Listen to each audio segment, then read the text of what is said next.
Okay. All good. Great, thank you, Callum.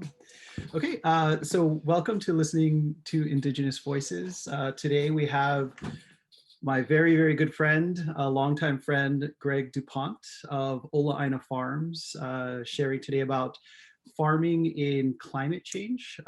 He is a regenerative farmer, did his undergrad in horticulture and was an agriculture inspector for the federal government, but pretty recently in 2018, decided to pursue a passion of his that he's talked about, since we were very young, about regenerative farming and living off the land and kind of having a small scale farming kind of lifestyle. And so he moved, like many of us, out of Hawaii. He and I are Native Hawaiians, to Eastern Washington, where he is founder, owner of Ola Aina Farms. So Gregg, if you'd like to take it from here.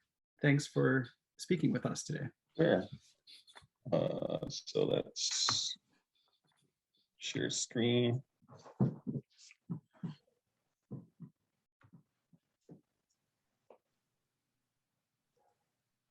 All right, we got good there with the presentation. You guys see the screen?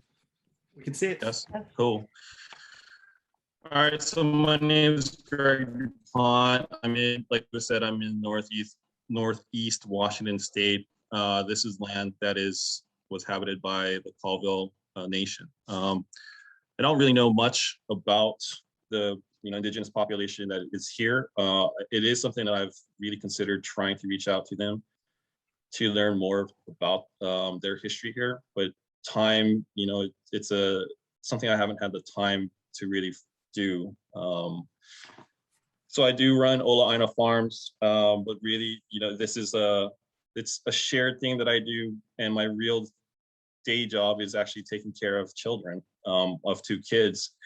The farm is just, like Lewis said, a passion that I have for the land. So that's my office now.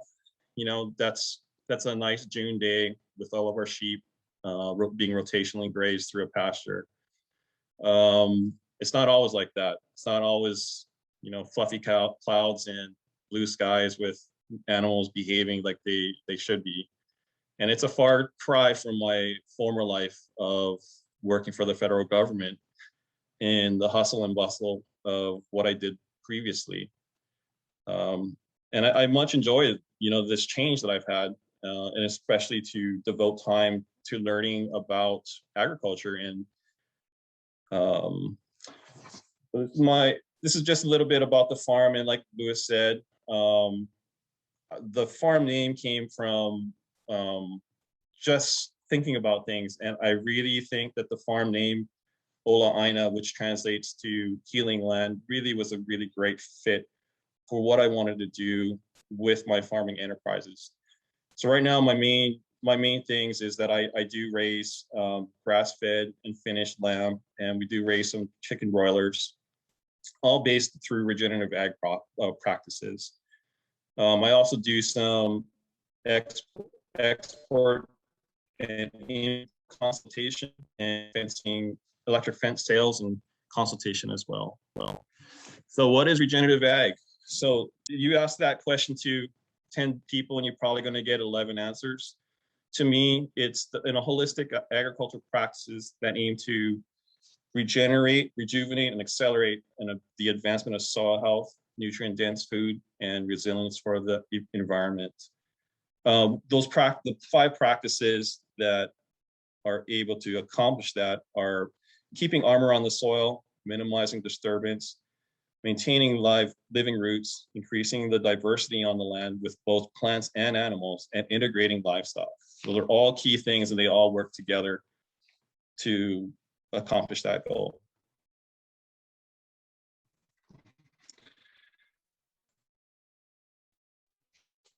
So the anthropogenic cause of climate change.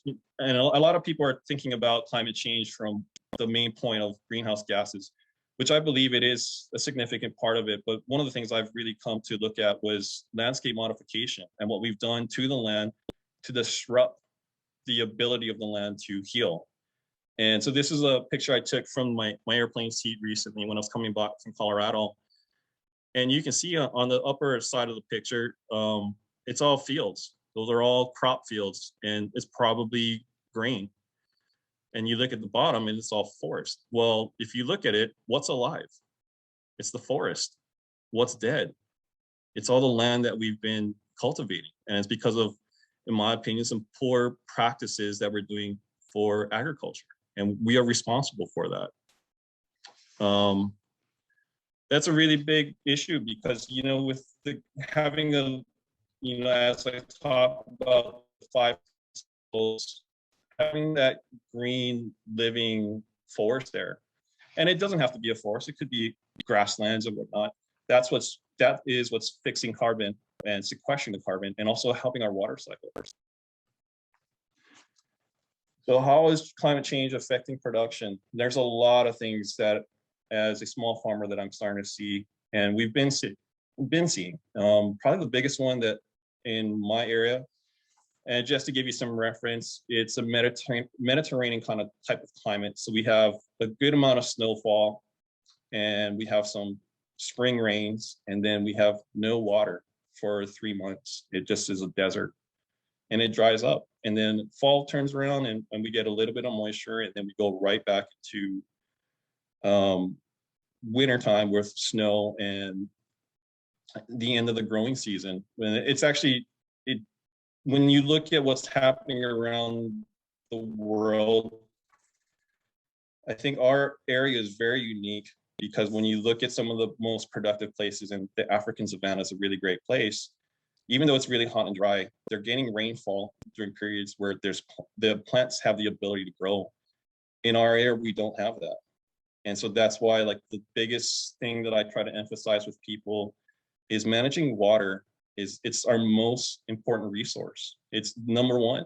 So obviously we're seeing it, and this year was a really great example. What you see there on that slide is just winning the newspaper and showing what was happening with the drought. And this year, a lot of the hay growers that are in our area started getting letters from the county saying that their water rights were starting to going to get revoked. And what happened was our annual rainfall is about 20 inches of precipitation throughout the entire year. And that's only half of the picture. Going back to what I was saying, like how our rainfall is distributed, the majority of the rainfall that we get is in non-growing season, when the plants aren't growing. When we need the water the most, it's when we have the driest and hottest periods in the year. So this year, you know, like I was saying, our annual rainfall is about 20 inches, and this year we had 10 inches. And that's a big effect on us, from not just from the agriculture, just from living out here. As more and more people leave the city and start moving to rural areas, there are more wells going in, and all that impact on drawing water up from groundwater, wells are starting to go dry. And we see that. We have to worry about that every summer, about worrying if we're going to have water or not. And it's not just, you know, it's not just here. It's, you know, the entire Western United States is happening. Extreme weather events. This year we had, officially it was 109 degrees. On my thermometer at the house, it was 112 degrees. That's a significant issue to deal with especially having, not just for the land, not just for humans and how it affects us, but for our livestock. A lot of the fields out here that people run livestock on, there are no trees. So they put them out, they put cattle out there, they'll put sheep out there, or whatever livestock. There's zero shade. And when you have 112 degrees, well, how does that affect the animals? And even right now, as we finally started getting rain, and I see all these cattle up in the fields, and they have no access to any shelter. We can sit here and talk about how we all know that trees do really great things, and I would love to see trees planted, but I think there's some real things that need to come along with that need to be explained and explored a little bit more. And we can talk about that later.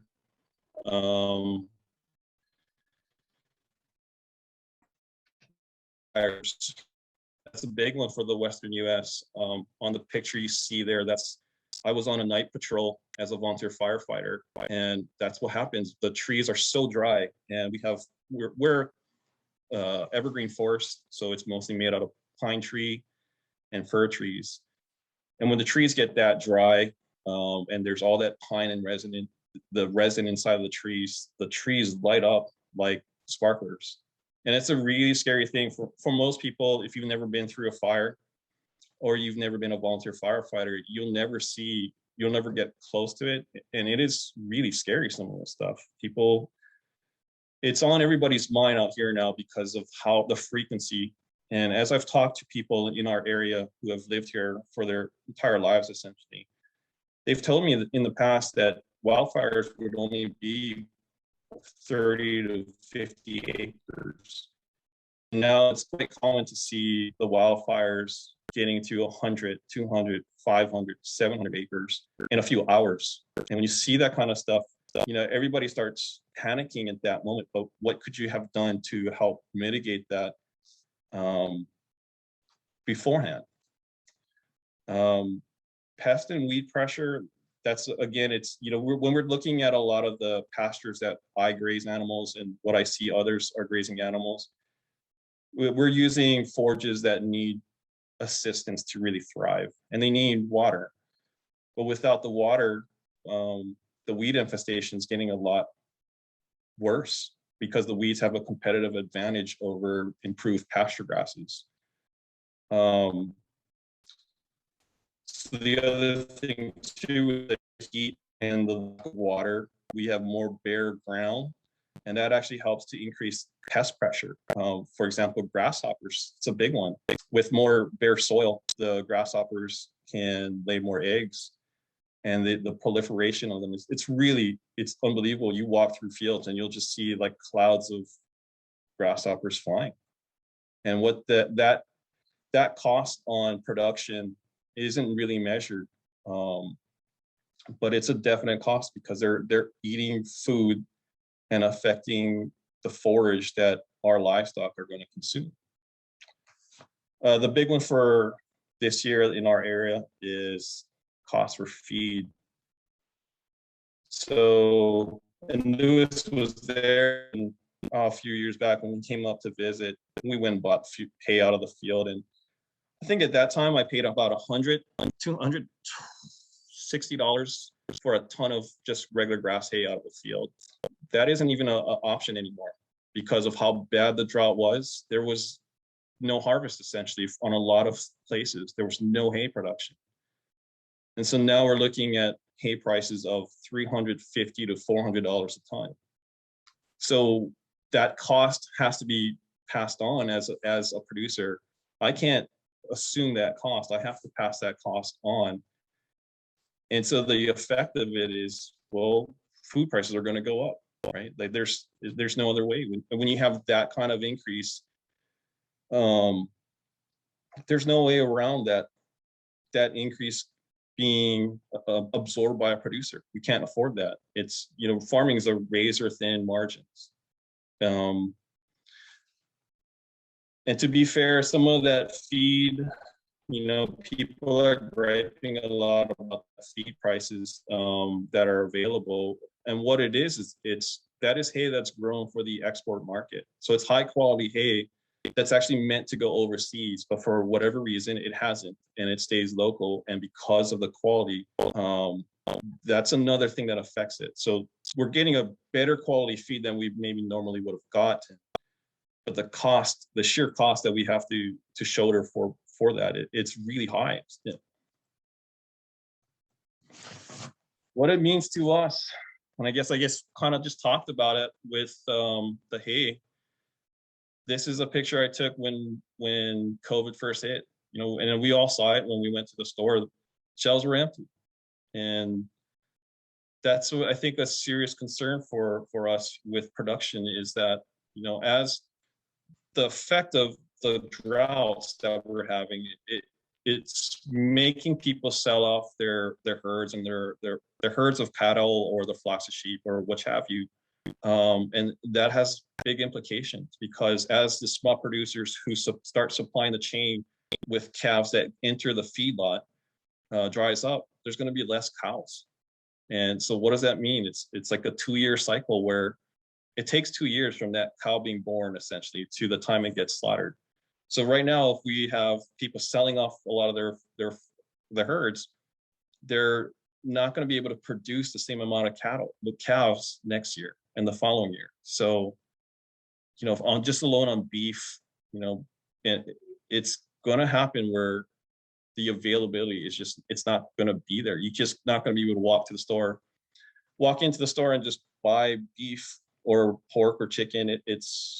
We're going to start seeing the availability disappear.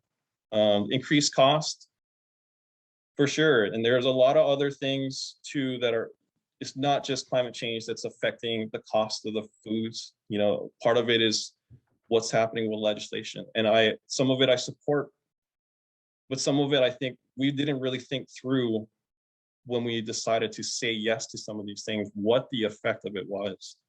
And for those in California, and you're going to start seeing this, pork prices have increased tremendously. And part of it's a result of the legislation that was passed for animal welfare, which I support. I support the animal welfare, but no one thought about what was going to happen for the production of that and how that's going to affect the mass production of food. And it's all going to, I hate to say it, but I just don't see food prices going down. They're just going to keep going up. All right, so future farming. This is just what I think about. The biggest thing to me is I think we need to really start changing the way we think about things. We need to manage for what we want and not what we don't want. And I think this was a big thing for me, and it extends beyond just being in agriculture. It extends into my personal life and other aspects of life for me. But if we start hoping to get what we want to get instead of what we don't want, I think it really makes us be more observant to going for the goal. We have a better focus on an end game. And then for climate change, you know, like, well, if we want to try to use agriculture, and I think agriculture it is probably one of the biggest villains in all this. It really is, between the landscape modification, the gases the greenhouse gases that are being emitted through agriculture, whether it's from animals or from machinery. Those are all things that I believe that, you know, we need to start changing that.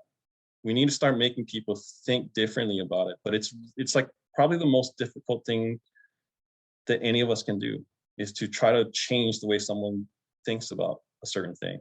And not to make it morbid, but it almost, in talking to some of these older people, one of the things they told me was the old timers aren't going to change.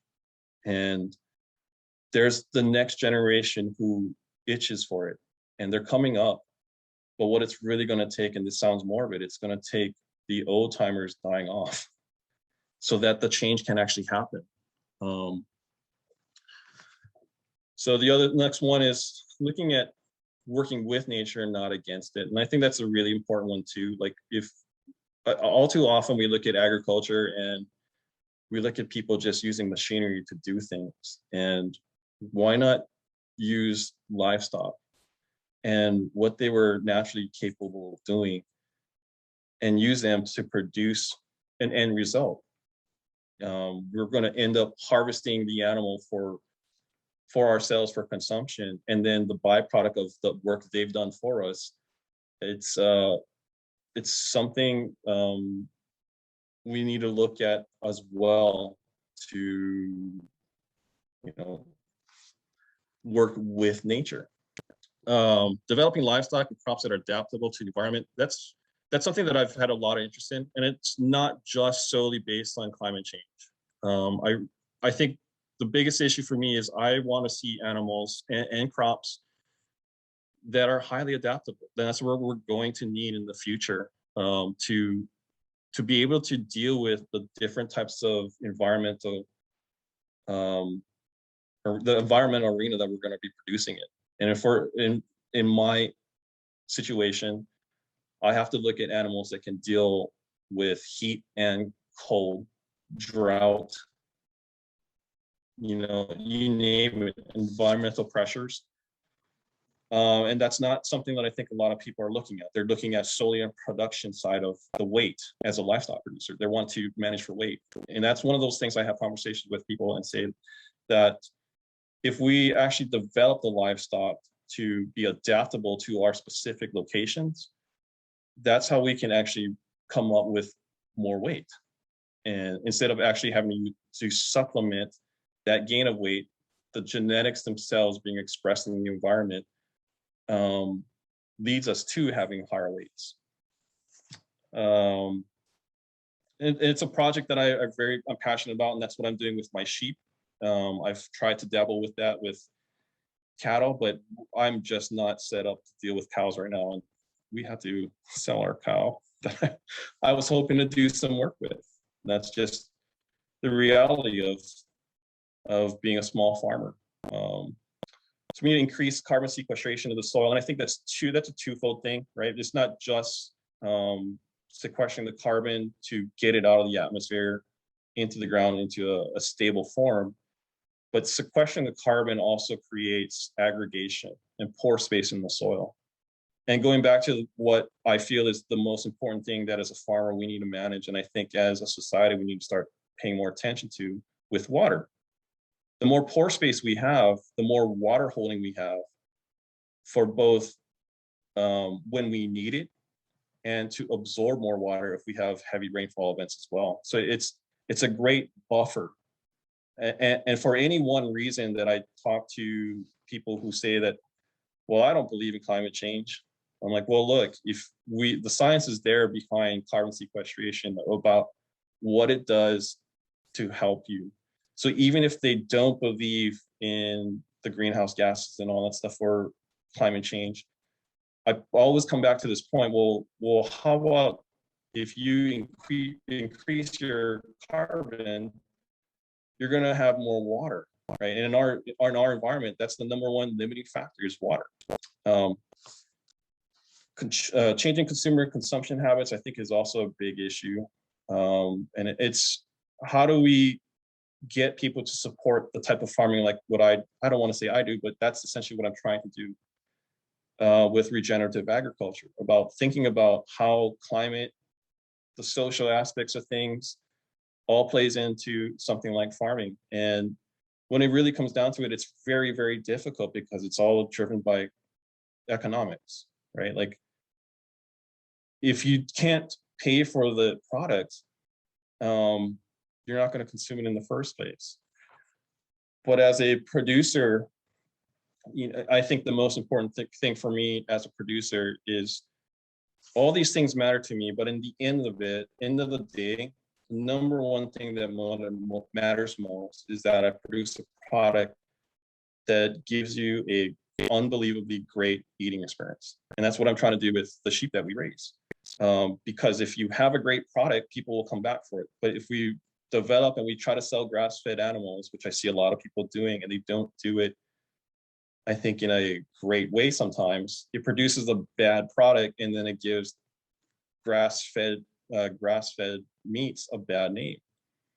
So it's on us as producers, and it's also on how do we educate consumers about why you should choose this, right? And that consumer, your spending dollar makes the difference for us as small farmers. When you spend the money with me, it supports me to keep doing what I'm doing. But if you just put it back into the big system, it doesn't help anybody except going to that CEO. So the last one, again, protecting and increase the most critical resource is water. I just keep coming back to that because it's so important. And it doesn't, we can talk about all the other inputs that farmers like to talk about with the nitrogen and their fertilizers and whatnot. But if you don't have the water, that nitrogen you put on your field is is irrelevant. The plants can't use it without water. Plants can't grow without water. Let's see. So that's kind of it in a nutshell that I was going to present. I really just was thinking that, you know, we kind of just sit and talk, and like Lewis said, like our big thing as Hawaiians is we sit and talk story, which is, you know, part of what I do. And I have a small column in the local newspaper, and I write about agriculture and specifically trying to talk about regenerative ag things. It's talk story. That's how we share information, we gather ideas, solve problems, and that's kind of what I hope this group will do as well. We can sit here and discuss any of these things, and even for you guys, I don't know how much you're involved with agriculture, but even your consumers, you eat food, you know, like tell me like what you see that can help change the way people look at agriculture. We all eat, right? And that's why I thought at the one hand, like, hey, agriculture is not such a bad deal, right? Like everybody's got to eat. It's a great product to be selling. So yeah, take it away from there.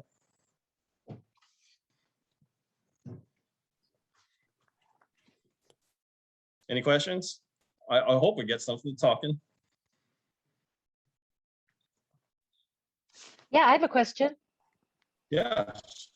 So I've been listening. I'm actually a small farmer also, and I just listened to Dee Dee Pierhouse speak about the soil sponge recently. She had a great webinar, and also listening to stories of conventional farmers in Texas using native grasses, and how you know the green springs back at the smallest rain, and they're actually regenerating springs and streams, you know, on their land through the native grasses. So you talked about, you know, the pressure between good, I don't know how you phrased it, the grasses that you have now for feeding the lamb and weeds, and but my question is, are you able to incorporate some native grasses on your land, on your property? So yes and no. The warm season grasses that I've been very interested in trying to utilize those, because those are native grasses, but their range of where they grow does not come into this area. They don't, and I've tried to grow some of these grasses. One of the ones that's very prevalent in the grazing arena for agriculture is big blue stem, and it didn't work.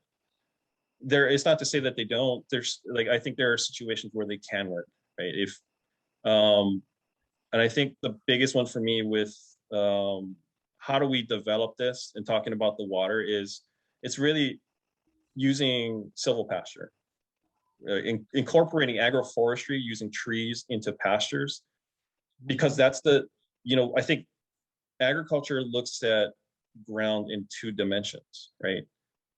But when you start adding that 3rd dimension of the vertical space that's there, that is a game changer, right? As you grow up, right? And what I've watched this year through observing the drought and what's happened, there's 2 things that I've watched that have become very important. I think timing is really important, and as well as utilizing trees. The trees help to create like a little microenvironment where you conserve water, because it slows down moisture loss from wind, and it shades the ground, so you have more growth. And some of the most productive ground was integrated into tree space. Timing was very important as well, because as I watched timing, the areas that I watched that were grazed earlier actually started growing back a lot sooner. So the first rain we had, it started growing, right? And the reason why, and it's plant physiology. If you keep that plant from being able to go to producing a seed, that's its end goal, right? Is to produce the next generation.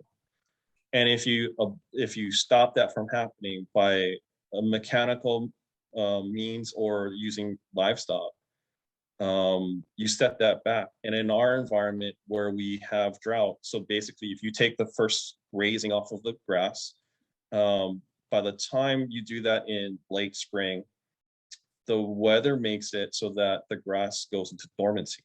It looks like everything's dead because everything's brown and crispy, but the grass itself is just dormant. And as soon as we get the cooler temperatures and just a little bit of water, if you've timed things right, that grass wants to come back to life to still try to produce a seed in that year.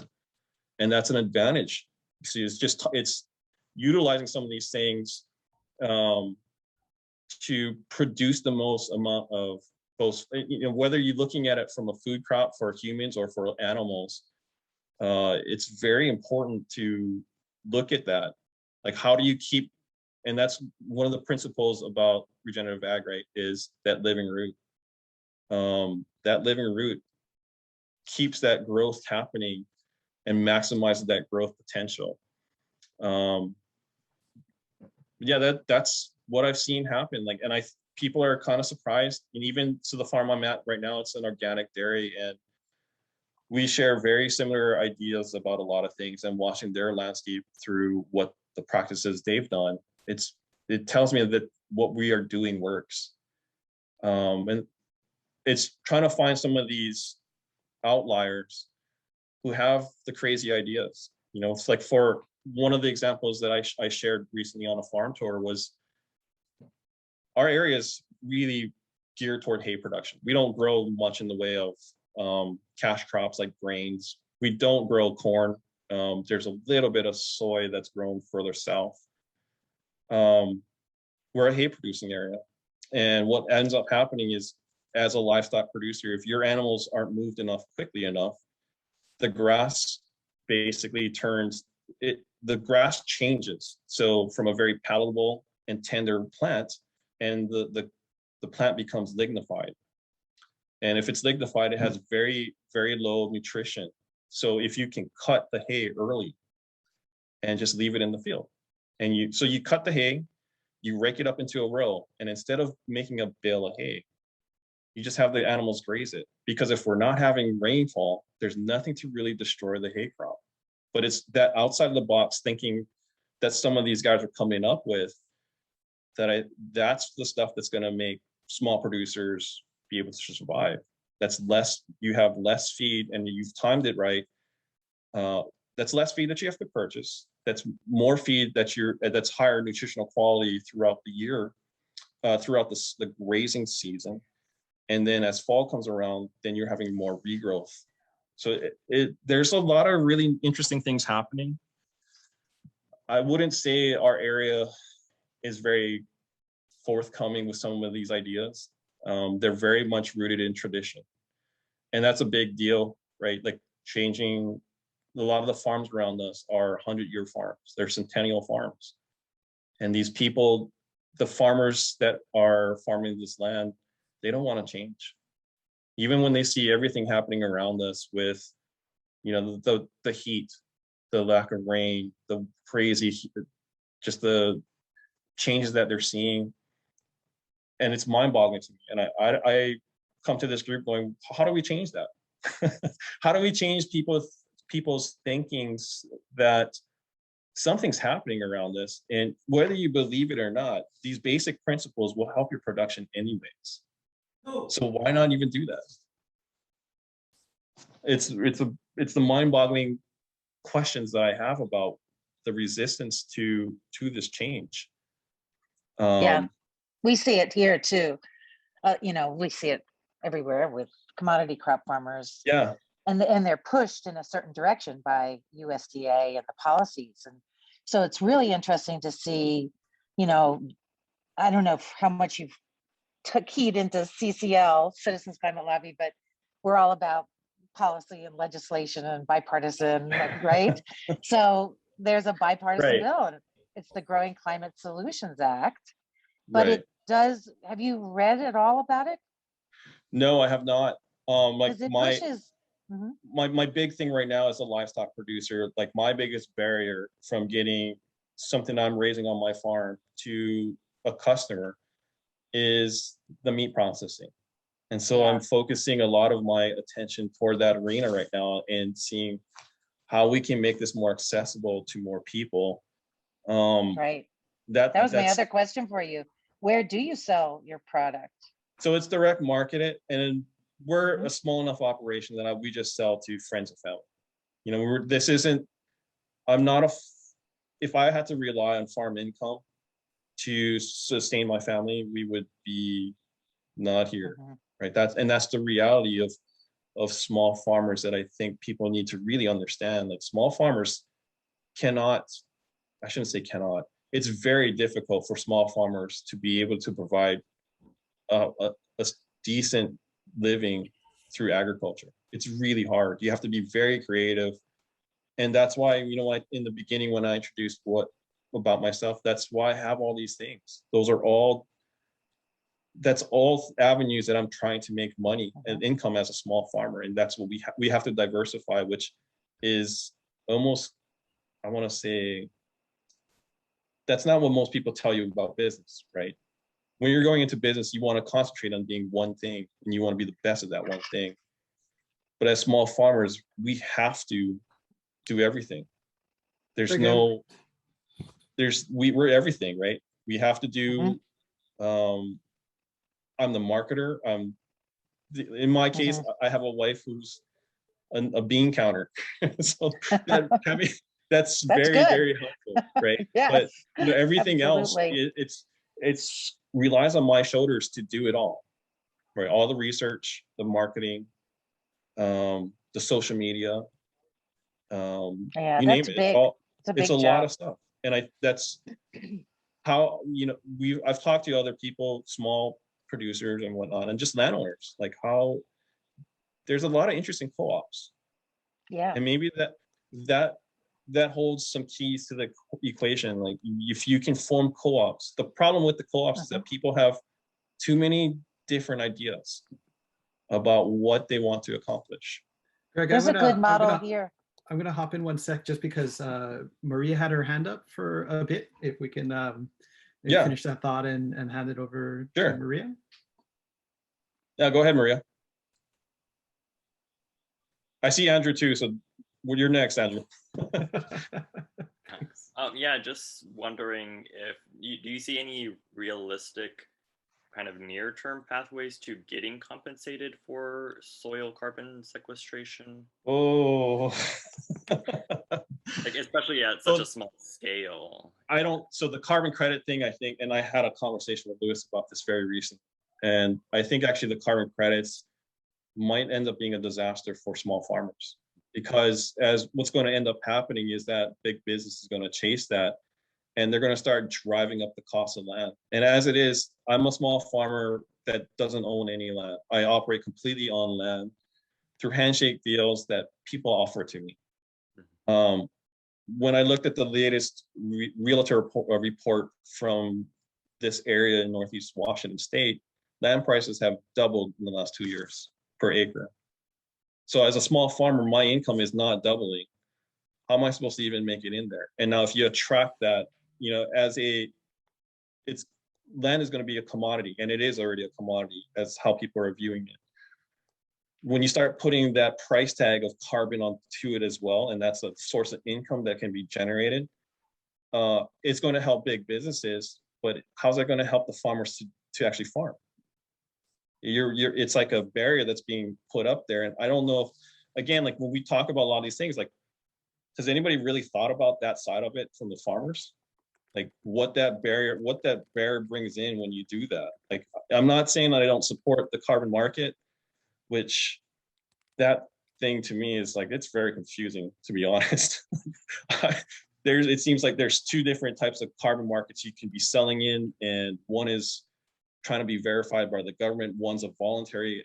I don't understand about it enough. But I will say, I think with that, there needs to be real validation in the carbon market. Like, you have to quantify how much carbon you are actually sequestering into the ground, because the number one thing that releases carbon is tillage, right? That's what, as soon as all that carbon gets exposed with oxygen, the microbes start eating it all up and it's gone. So number one, that's, I think, the biggest thing that we need to stop. We need to, it's not to say that we shouldn't till. I think there definitely is a place for tillage, but you have to be thinking about it, why you're doing it in the right context. So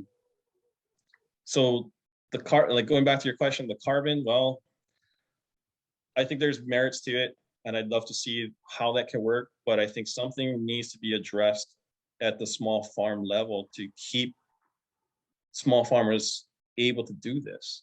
Otherwise, you're just going to put it into corporate hands, and you put farming into corporate hands, and you see what's happening, right? Like we see what happened with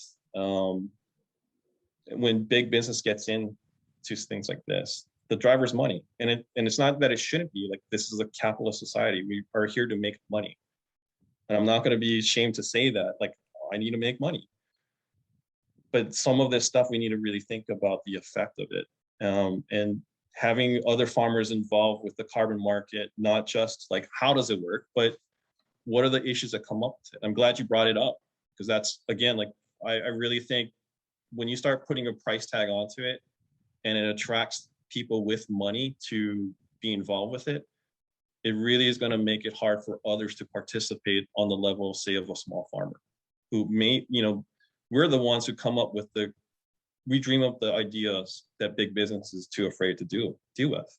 We take a lot of these risks. So if you make that so that we can't do it, well, who's going to show it that, some of these ideas can actually work? Hope that kind of answered that. Points. Yeah. That's perfect. Can I just add one thing to that? Yeah. Because that's what the Growing Climate Solutions Act is about. It's the carbon markets. It's supporting farmers, helping them financially, and then training to do these practices. But there's some really interesting companies that aren't going to pay just for carbon. It's going to be stacking other like rain, soil water, and water quality that's coming off of the farm. And so, because I agree, I'm not sure how they're going to be. It's measuring carbon, it's like crazy. But what I wanted, this is kind of an answer to your despair about bigger farmers changing their practices. That's the one reason I like this Growing Climate Solutions Act, is because it does support that. And major companies and Farm Bureau and all that, they're all talking about climate change. And so that's the positive part of it. But I agree, for small farmers, I question that. And the reason I question some of that is because, like, this is about money for them, right? Like, this is a marketing tool. Absolutely. Like, that's flat. Like, General Mills is one of the biggest supporters of regenerative agriculture. But at the same time, I look at that and go, well, it's a underlying agenda of marketing, right? It's brand. It's even as us as small farmers, we try to brand what we do. That's, I say I'm a regenerative farmer, but at the same time, I don't like to just hammer that into people's heads then just use that label. But it's something that separates you, right? And that's what's attracting people to you. But in the end, like, show me the proof in the pudding, right? And the other thing to me, don't be too cynical. Don't be too cynical. But because there are regenerative big farms being paid more money. I'm sure there are, and their product.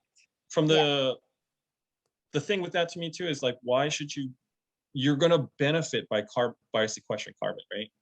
Like, you're going to benefit as a producer. You will benefit from your, I just watched Elaine Ingham's thing on building healthy soils. And she says in the first year, you can reduce your water. If you do things right and you've set your microbiology up and you've got that aggregation, you can reduce your water consumption by 70%. That's huge, right? So why should we have to pay for farmers to do that?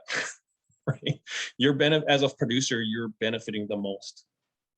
Why should we have to pay you to do so you can do better? It's unfortunate, and I get what you're saying. It sounds like I'm a very big cynic in this, but it's some realities I've thought about, right? if you're going to benefit the producers, the benefiting the most from sequestering carbon, why should you really have to get paid for that? I don't know. It's a lot of these.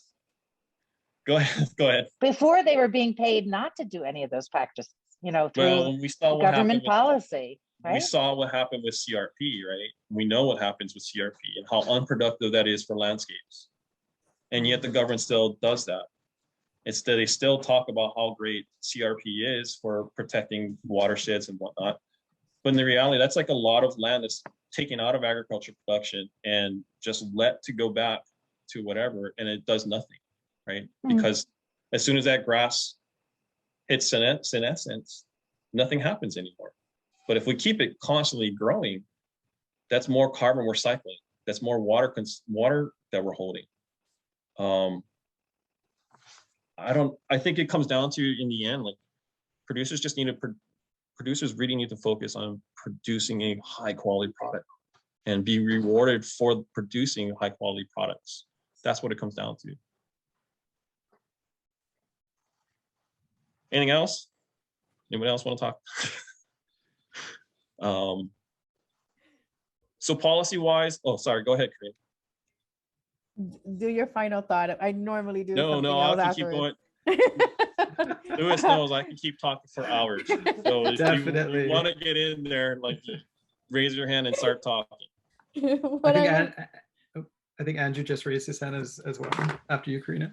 Yeah, I was just gonna. So before the end of the meeting, I usually take a screenshot so that we can have this for our records.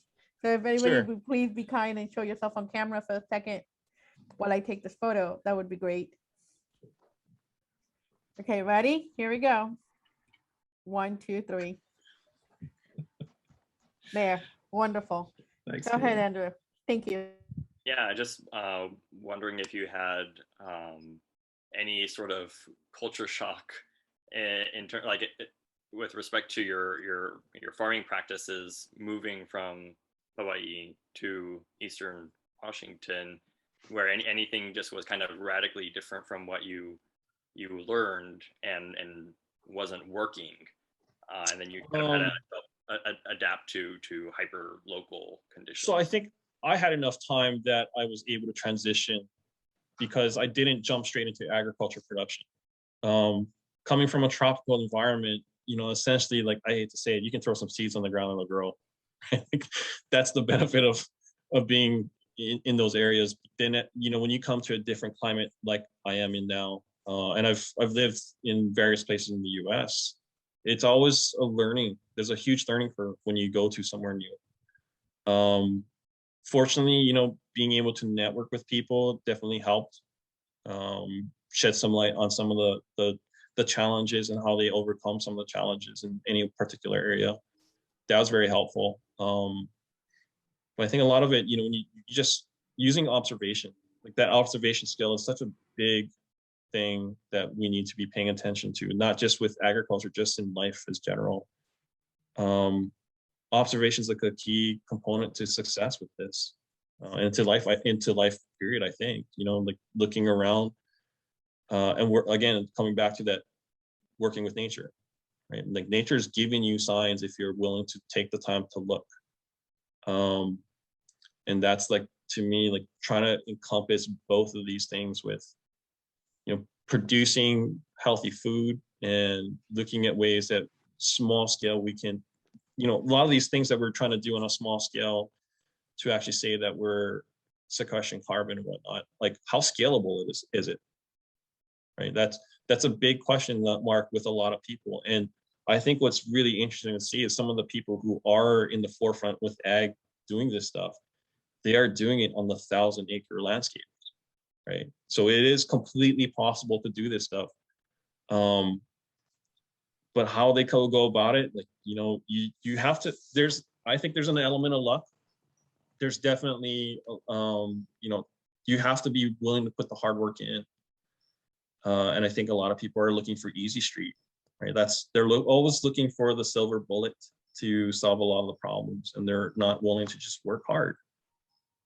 You also have, like, in rural areas, and maybe Gene can attest to this, when you look at a lot of rural areas, predominantly it's an older population. You know, me being at the age I am, we're fairly young per se to try to be farming. Most of the farmers we know, and that's the thing with farming, is it's an older population, right? And maybe that presents opportunity in one way, but it's definitely like the young people.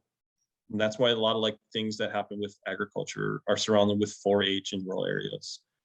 Hopefully bring some of these people back to the land. But I think what ends up happening in rural populations, because economic opportunity is so small out here, that the best and brightest leave.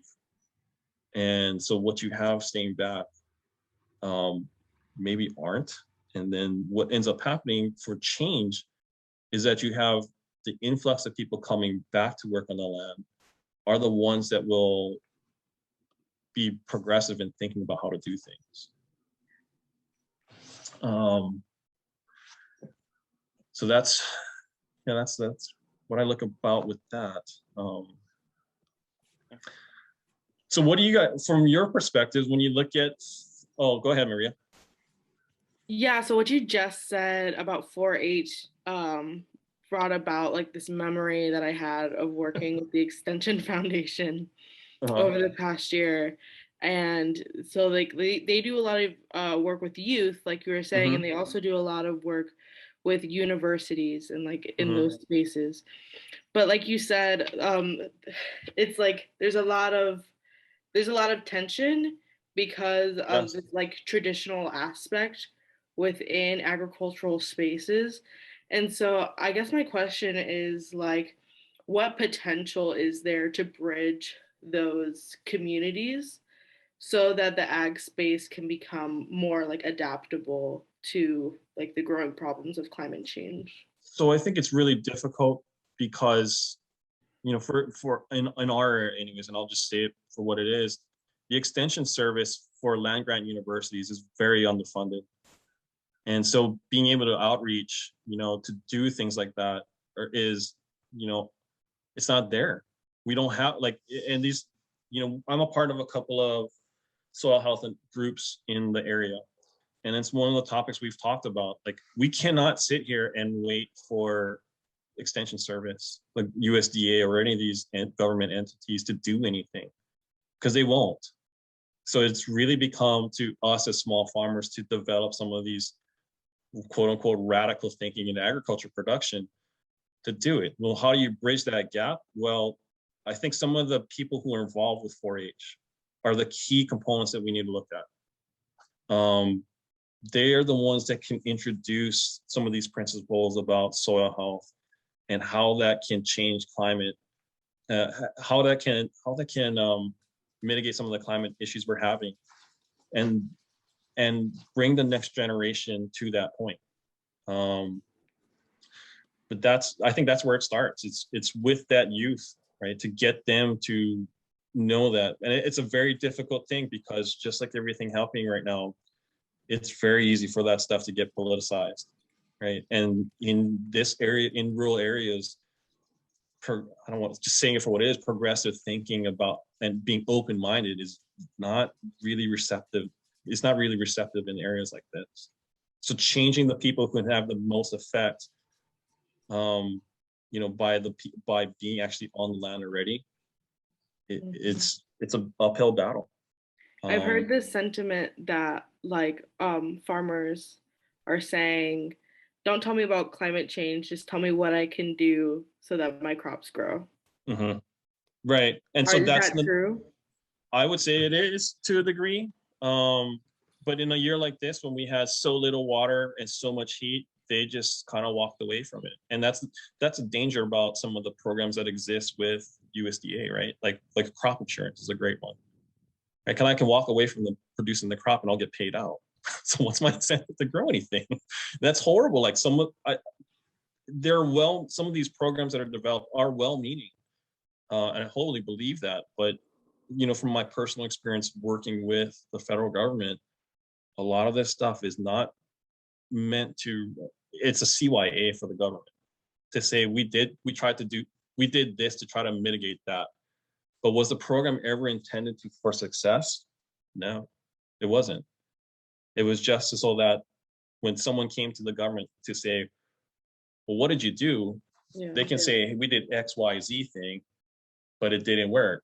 They just did something. That's all it is. And it's really a sham. Like, from my experience and my eyes, and, you know, looking at it, when we moved here to Northeast Washington State, you know, being Native Hawaiian, I talked to USDA, to their beginning farmer program, to try to see what help I could get for funding, trying to develop a farm.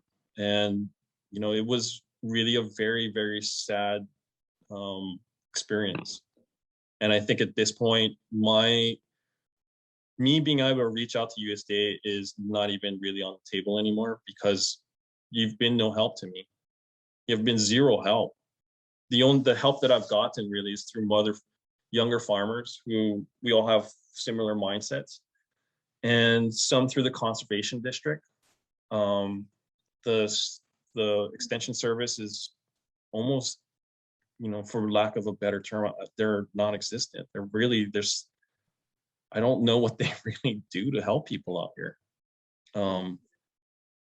I try to be involved with a lot of the stuff to try to get some change to happen. And that's why I love trying to share what we do and how we do it to people.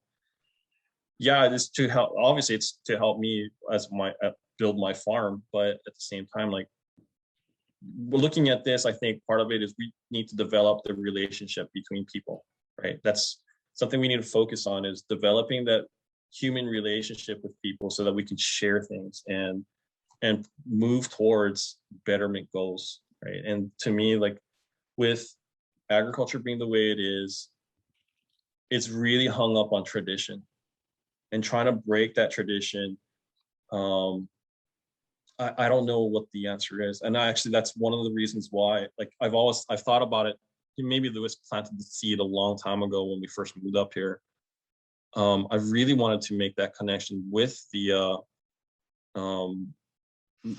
Colville tribe out here, to try to understand, like, what they have done. And I think they actually have huge resources that, like, they're a sovereign nation, right? Federal law doesn't apply there. Like, when Gene was talking and I was talking about the meat processing, you can't say anything about what happens on the res, right? We can do things how we want them to be. And that's always been one of my thoughts. Like, how do we maybe start accompanying them? The other thing that I see that the First Nations have out here is you're first in line for water rates. You have guaranteed water rates. That's a huge deal. You know, the farmers, local area farmers, were getting letters in the mail saying, hey, we're going to be you're going to get your water turned off. It doesn't happen to the First Nation, for Colville tribe. They've got the water. And with that, you know, I can see, like, the potential to do things on their land is enormous. But I think you have to overcome as well, like, a lot of the social things that happen on the reservation as well. Like, when you see that stuff happening, you know, that's how you're giving. I think with agriculture, especially in rural areas, you can develop economic avenues for people, economic opportunity. But some of it's really hard to think about. Like, when we talked about, I didn't really talk about the wildfires per se with respect to the forests, you know, and I don't know what your all's opinions are about using animals for fuel reduction modes. But what I see happening is, you know, when the logging companies come in, the most efficient way to log an area is to clear cut, right? And so they completely decimate a tract that they're logging. So as the trees come back in, nobody goes in to manage the trees. And that actually is probably the worst thing that actually causes a lot of the fires, because now you have all these very sickly, spindly trees that are simply like matchsticks sticking up, right? But how do you incentivize a landowner now who's reaped the benefit of harvesting his timber to go back and spend money and time to manage his forest? And that's a policy, you know, part of the, could you make that as a tag on to having things logged, well, what's the economic cost? If that wood is essentially has zero value that you have to take off, and you're talking we're in some very rough terrain on the mountainside. It's really rough. It's not very simple to go up there and clear timber out, and then you have all the biomass, right, that you have to deal with. And so what traditionally happens out here is you light it on fire. So you just send all that carbon right back up where, you know, the converse is, well, we can use that for wood chips to help sequester carbon, and we can use that as a byproduct for soaking up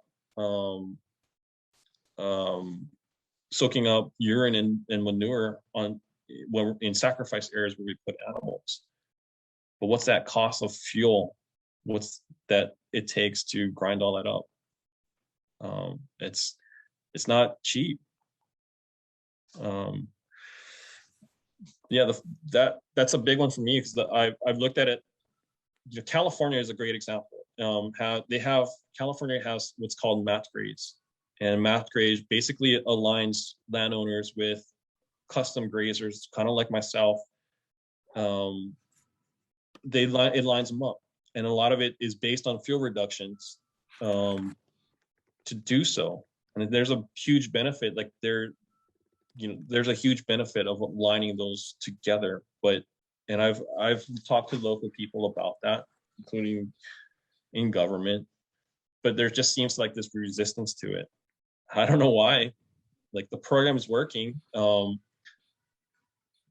I think too, that's a great opportunity. Like, if we can educate the people who are going up into the mountains to graze properly, and we can mitigate some of these water issues, right? Because if you're grazing the animals in a regenerative, quote unquote, regenerative manner, you're helping to build the carbon in that soil, and that upper mountain becomes a reservoir for slowly letting water back down into the valleys where people need it over time. There's huge benefits from this stuff. All right, Greg. Thank you. I think we're just looking at quick time check, and a couple people hopped off. But if we all want to thank Greg, if anyone wants to chat with Greg, I can. We're here. Share his info, but let's give him a quick hand. Thank you, Greg, for chatting. Appreciate it. Anyone else want to say anything, or shall we hop? Thank you so much. I wanted to have Callum stop the recording if we could. Sure. That was a great perspective, Greg. What's that?